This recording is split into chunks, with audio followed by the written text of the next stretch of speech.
ये जो फोटोग्राफर है इनको प्लीज एक फोटो ले लेने दें आप।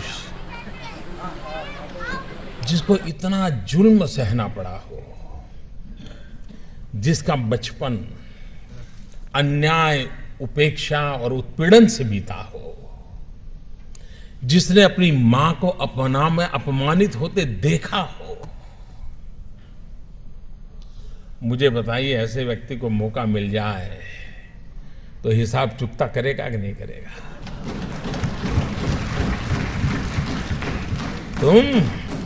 तुम मुझे पानी नहीं भरने देते थे, तुम मुझे मंदिर नहीं जाने देते थे, तुम मेरे बच्चों को स्कूल में एडमिशन देने से मना करते थे। मनुष्य का जो लेवल है ना, वहां ये बहुत स्वाभाविक है, लेकिन जो मानव से कुछ ऊपर है वो बाबा साहब आंबेडकर थे कि जब उनके हाथ में कलम थी, कोई भी निर्णय करने की ताकत थी, लेकिन आप पूरा संविधान देख लीजिए, पूरी संविधान सभा की डिबेट देख लीजिए, बाबा साहब आंबेडकर की बातों में, वाणी में, शब्द में कहीं कटुता नजर नहीं आती है, कहीं बदले का भाव नजर नहीं आता है। उनका भाव यही रहा। और वो भाव क्या था? मैं अपने शब्दों में कह सकता हूं कि कभी कभार खाना खाते समय दांतों के बीच हमारी जीभ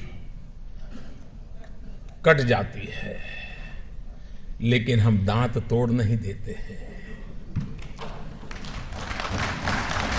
क्यों? क्योंकि हमें पता है दांत भी मेरे हैं, जीभ भी मेरी है। बाबा साहब आंबेडकर के लिए सवर्ण भी उनके थे और हमारे दलित, पीड़ित, शोषित भी दोनों ही उनके लिए बराबर थे। और इसलिए बदले का नामो निशान नहीं था, कटुता का नामो निशान नहीं था। बदले के भाव को जन्म न देने का और समाज को साथ लेके चलने की प्रेरणा देने वाला प्रयास बाबा साहब आंबेडकर की हर बात में झलकता है।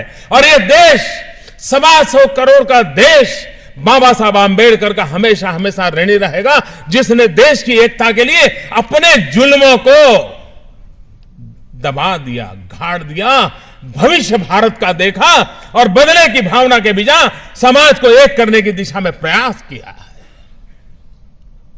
क्या हम सब, हमारे राजनीतिक कारण कुछ भी होंगे,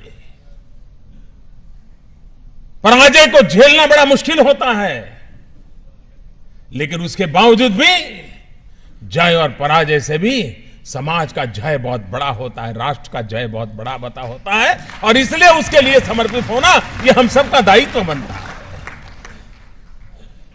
इस दायित्व को लेकर के बाबा साहब आंबेडकर ने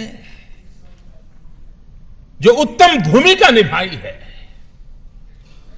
राजनीतिक कारणों से इस महापुरुष के योगदान को अगर सही रूप में उनके जीवन काल से लेकर के अब तक अगर हमने प्रस्तुत किया होता, तो आज भी समाज में कहीं कहीं कहीं तनाव नजर आता है, कभी कभी टकराव नजर आता है, कभी कभी खरोच हो जाती है।